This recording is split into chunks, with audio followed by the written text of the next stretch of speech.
welcome to On Leading with Greatness. I'm Jim Salvucci of Guidance for Greatness.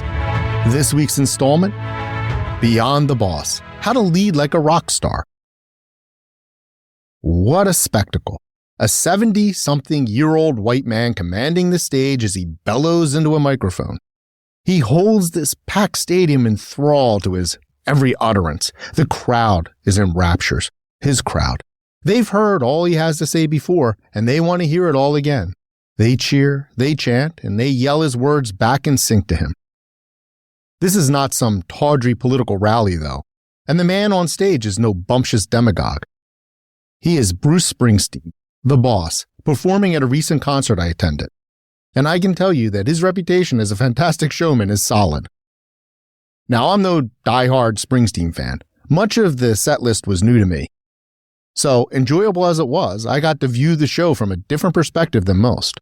For me, watching the boss command the stage offered a masterclass in leadership, a how-to of management on a small and grand scale. But what about that nickname, the boss? It sounds a little overbearing, right? You picture Bruce in a suit slamming his fist down on the mahogany desk, pens and papers flying about the corner office as he chews out another poor underling. As it turns out, Springsteen the performer is just the opposite. The boss. On paper, Bruce oversees a massive operation. His E Street band fills the large stage. There are multiple guitars, a chorus, 2 percussionists, a horn section, a violin, and the requisite cowbell. The E Street band is not some mom-and-pop corner store of a rock band. It's a big box wholesaler. It's Costco set to the tune of The Promised Land. At the head of all this is the boss himself, Bruce Springsteen, musician, songwriter, performer, and entrepreneur. And yes, he literally is the boss, which is how he got the nickname in the early days when he served as paymaster and decision maker. But his shows are not some corporatized staging, meticulous choreography, and note-for-note precision. Bruce keeps the beat at the heart of a living thing, an organism, pumping with raw emotion but focused on a shared endeavor. His small gestures to the band, a nod or a wave of his hand, are received as instructions, but with an elation that speaks to a higher purpose. This band has fun, connecting to the crowd and connecting to Bruce, not your typical employer-employee dynamic. Some members of Springsteen's band have been rocking with Bruce for decades, so obviously the E Street Band does not suffer from disgruntled workers and high turnover. These people genuinely seem to like each other and to adore Bruce, responding to him with sheer and infectious joy. His rapport with the audience is even more energized as performer and spectator feed off each other's fervor. As with the musicians, some concertgoers have been with him for many decades. Others, just as thrilled to be there, were born decades after his debut album. Everyone yells, "Bruce!" between songs and flips out each time he goes to the front of the stage to celebrate with swooning audience members. A few lucky ones get a harmonica or guitar pick to take home. The bond between artist and fan is cemented in those moments. Not the boss. This is where Springsteen's leadership stands out. Whatever love and adoration there is from the audience and the band, a palpable sense arises that Bruce is already there with them, giving it back. The concert I attended was a meeting of equals, musicians, audience, and the boss. When he finally introduced his E Street Band, there was real pride and delight in his voice. He projected his affection and admiration for these people and his luck at having them at his side. His musical vision, powerful, sophisticated, and authentic, is one they and the audience all share, which is the goal of any leader. Nearing the end of his 3-hour celebration that night, when all seemed to be winding down, he gripped the microphone to challenge the crowd. "Do you think you can outlast the E Street Band?" he taunted us. It was a showman's moment, but also it was a beautiful way to showcase his team's talents and energy. He didn't ask, "Do you think you can outlast me?" The focus was on the relationship between the band and the audience, with Bruce serving as mere conduit. The crowd responded appropriately to his challenge, which he repeated over and over with this call and response lasting several minutes, much longer than one would expect. The goals of this strategy soon revealed themselves. One was, of course, to highlight his musicians. He also was whipping the audience into another frenzy of enthusiasm before we could lag. A third goal was to pull the audience up to his level, inviting us to be part of something greater. And, savviest of all, he gave the band a little rest before the final push. That's leadership. At long last, it was time for the band to depart. They all took a bow and filed off stage with Springsteen right there to greet them individually. Not with a nod or a pat, but with handshakes and bear hugs and the warmest of smiles as he sent them off. It was as if this concert was not just another stop on the tour, but the greatest moment they had shared in all their years together.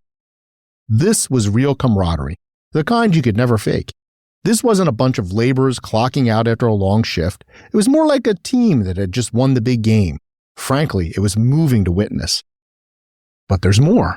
Springsteen then took center stage along with an acoustic guitar. He strummed idly as he gave an impromptu speech about the good work of a local charity. Who does this? 3 hours of nonstop rocking, his white shirt translucent with perspiration on a warm September night, and he offers a heartfelt endorsement and call for donations. He could have simply basked in the audience's adulation. He could have sent us out with some heart-pumping hit ringing in our ears. No, he used his platform to show for a worthy cause before playing a lullaby about dreaming of us. Now there's a showman. Yes, but Springsteen also revealed himself to be a true leader, driven by values, who understands the power of his influence and wields it responsibly. Bruce Springsteen is no mere boss. He's a great leader. The boss again. Maybe we should do a little compare and contrast. I'm more of a Bob Dylan fan than a Springsteen fan, so I couldn't help but reflect on their similarities and differences. Musically, the two legends have a lot in common, but their performance and apparent management styles are quite different.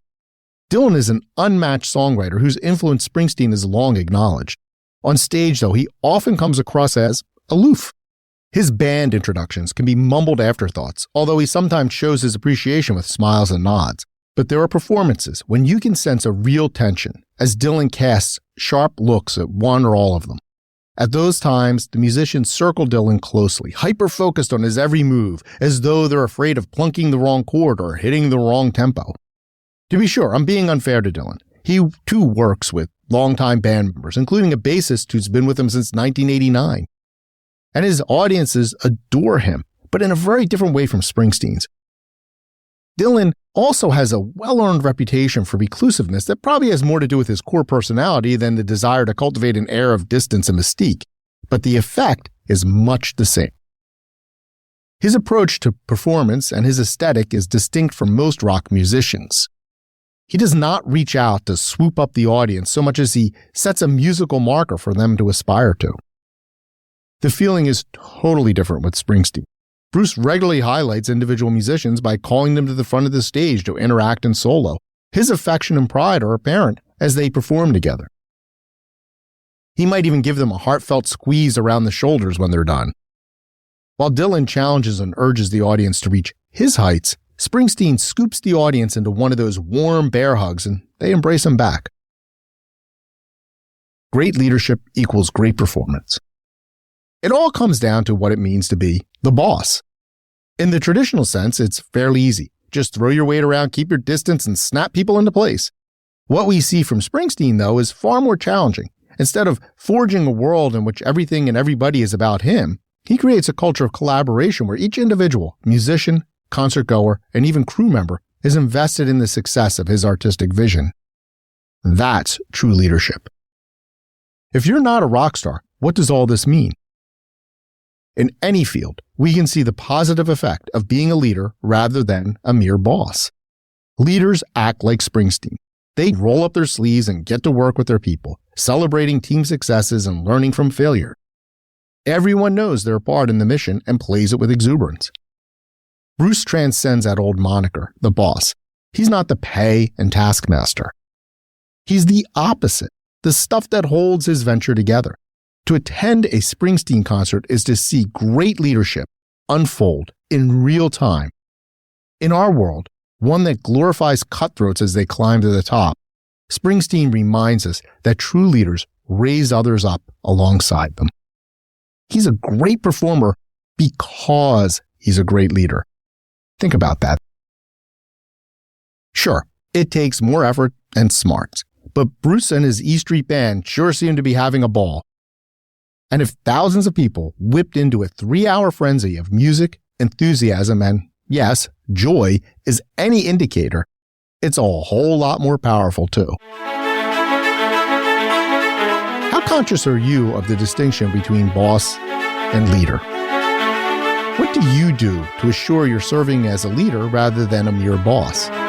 It takes guts and resilience to embrace the challenge of great leadership, and I can help. Unlock the great leader within. Download my free resource, the Transform to Greatness Toolkit, now at thegreatleadershiptoolkit.com. I look forward to hearing from you.